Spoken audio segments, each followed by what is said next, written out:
All right, so today we are talking to Dominic. Dominic, what's your full name? Domonic Singh. Okay. And how long have you been at the park? I've been full-time as a ranger 6 months. Prior to that, I was part-time for another 6 months. And I've also been volunteering at the park for the past 6 years. Do you enjoy it? I do. What do you enjoy about it? It's the family atmosphere, and I also love being on the water. I love being on the water on top of it.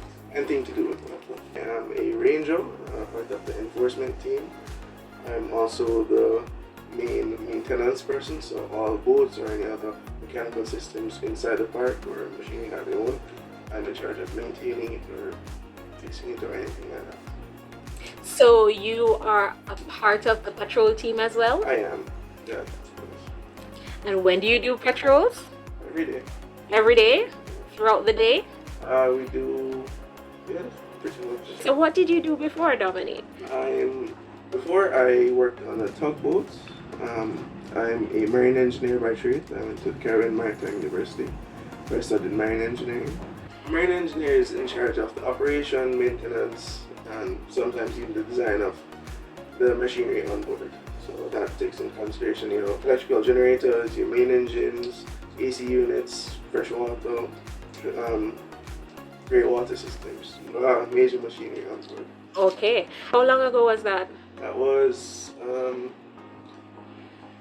2 years ago. 2 years ago? A year or 2 years ago. Yeah. Did you enjoy it? I did. I opted out of the sea life to be closer to land. Sea life on commercial vessels, sometimes you can consider it being like in prison. You're away from land for vast periods of time, sometimes 6 months.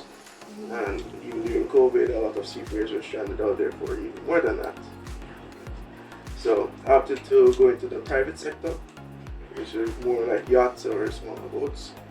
So I also worked as a maintenance manager for a local catamaran cruise. Yeah. Okay.